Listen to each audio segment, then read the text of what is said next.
نحمدہ ونصلی علی رسولہ الکریم۔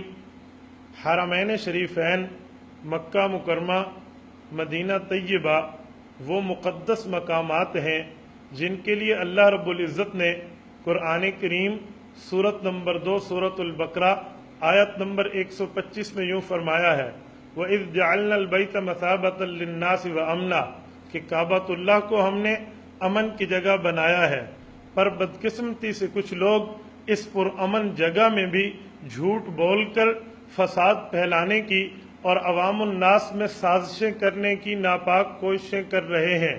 کچھ دنوں پہلے غیر مقلدین کے مناظر مولوی عمر صدیق کا ایک کلپ سوشل میڈیا پر آیا جس میں اس شخص نے غیر مقلدین اور ائمہ حرمین کے عقائد کو اور مسائل کو ایک جیسا اور کوئی فرق نہ ہونے کا دعویٰ کیا ہے۔ میں اس پر تبصرہ کرتے ہوئے یوں کہوں گا، محترم عمر صدیق صاحب، آپ یہ دعویٰ کرنے سے پہلے اپنے گھر کا حال معلوم کر لیتے۔ آپ کے غیر مقلدین کے عالم نواب صدیق حسن خان کنوجی نے اپنی کتاب ترجمان وہابیہ میں، آپ کے غیر مقلد عالم ثناء اللہ امراسری نے اپنی کتاب مذہب اہل حدیث میں اعلان برات لکھتے ہوئے یہ واضح کیا ہے کہ سعودی علماء ائمہ حرمین حضرت امام احمد ابن محمد ابن حنبل رحمہ اللہ کے مقلد ہیں، ان کا اور ہمارا عقائد میں تعلق نہیں ہے۔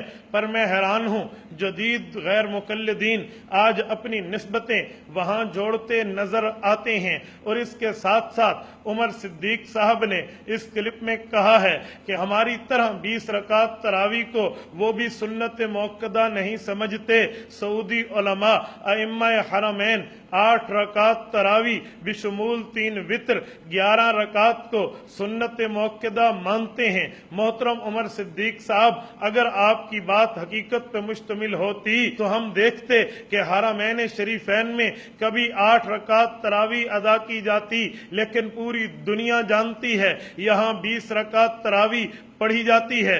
کوئی اس 8 رکعت تراویح کی جماعت حرمین میں نہیں ہوتی، پھر بھی آپ ائمہ حرمین کو اپنا مقتدا اور ہم نوا بتاتے ہیں۔ میں آپ کی اس بات پہ حیران ہوں، آپ 20 رکعت تراویح کو سنت موقدہ تسلیم نہیں کرتے۔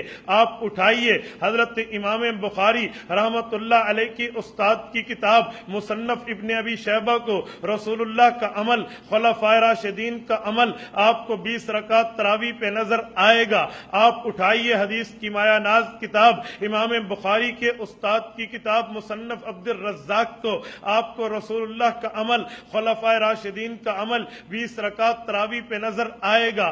آپ اٹھائیے موطا امام مالک، آپ اٹھائیے مسند احمد، آپ اٹھائیے قیام اللیل للمرزوی، آپ اٹھائیے فتح الباری، آپ اٹھائیے مسند امام زید، آپ اٹھائیے سنن کبریٰ بیہقی، ان کتابوں میں آپ کو 20 رکعت نظر آئے گا۔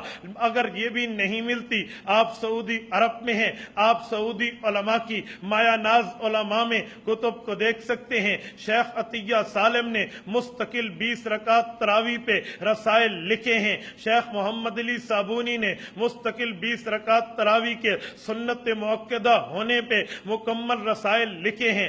آپ کہتے ہو کہ 20 رکعت تراویح ہم بھی اس کو جائز سمجھتے ہیں، غیر مقلدین بھی جائز سمجھتے ہیں۔ عمر صدیق صاحب، اگر غیر مقلدین 20 رکعت تراویح کو جائز سمجھتے ہیں تو پھر 8 پہ جھگڑا کیوں کرتے ہو، مناقشہ کیوں کرتے ہو، مباحثہ کیوں کرتے ہو، مناظروں کے چیلنج کیوں دیتے ہو؟ جب آپ 20 کو جائز سمجھتے ہو تو پھر تو مناظرے کی ضرورت نہیں ہے۔ لیکن میں آپ کے اس عجیب و غریب دعوے پہ حیرت میں ڈوب جاتا ہوں کہ آپ اس کو 20 رکعت کو جائز سمجھنے کے باوجود مجھے پوری دنیا میں کسی جگہ زمین کے کسی کونے پہ کسی غیر مقلد مسجد اہل حدیث نہیں دکھا سکتے جہاں اس 20 رکعت کے جواز پر عمل ہو رہا ہو۔ اور آپ نے اس پر ایک بات مزید کی، استاد ذی مکرم شیخ طریقت متکلم اسلام مولانا محمد الیاس گھمن حفظہ اللہ تعالی، امیر عالمی اتحاد اہل سنت والجماعت، سرپرست اعلیٰ مرکز اہل سنت والجماعت جماعت سرگودا کو آپ مناقشے اور مباحثے کی دعوت دیتے نظر آتے ہیں. آپ تو حالت احرام میں ہیں, مروہ پہ ٹھہرے ہیں. عمر صدیق صاحب جب احرام کی پابندی آپ کی ختم ہو, حلق کراتے وقت حجام کی دکان پہ بیٹھ کے سامنے والے شیشے پہ ایک نظر مار کے اپنے چہرے کو دیکھ لینا, کہاں آپ اور کہاں مولانا الیاس گمن متکلم اسلام کی ذات.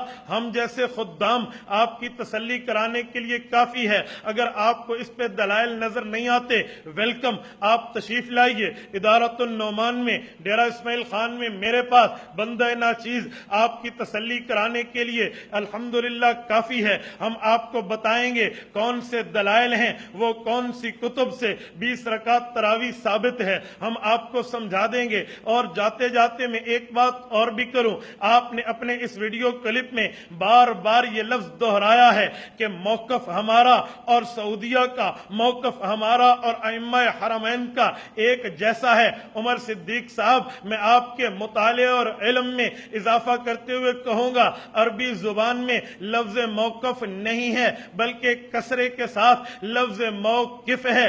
آپ کو نظر نہ آئے تو علم صرف کی کتابیں اٹھائیے, باب وقفہ کی صرف صغیر کو پڑھ لیجئے, اس میں ظرف کی گردان کو پڑھ لیجئے تاکہ آپ کو آئندہ مزید شرمندگی نہ اٹھانی پڑے کہ لفظ موقف نہیں ہے, لفظ موقف ہے. اور اس کے ساتھ ساتھ میں ایک بات عوام الناس سے عرض کروں گا, میری عوام الناس, آپ اس پہ ذرا توجہ کریں کہ جس مذہب کے صدیق کی حالت یہ ہے کہ وہ حرمین میں ٹھہر کے جھوٹ بول کے عوام میں سازشیں پھیلاتا ہے, اس مذہب کے کذاب کا عالم کیا ہوگا, اس کی حالت کیا ہوگی. میں عوام الناس سے ملتمس ہوں کہ آپ اپنے ایمان کی حفاظت کرتے ہوئے ان جیسے لوگوں سے صرف نظر کریے. اللہ پاک آپ کو اور ہمیں صراط مستقیم پہ کاربند فرمائے. وآخر دعوانا ان الحمدللہ رب العالمین. لا الہ الا اللہ, لا الہ الا اللہ, لا الہ الا اللہ, ما لنا رب سوا. لا الہ الا اللہ, لا الہ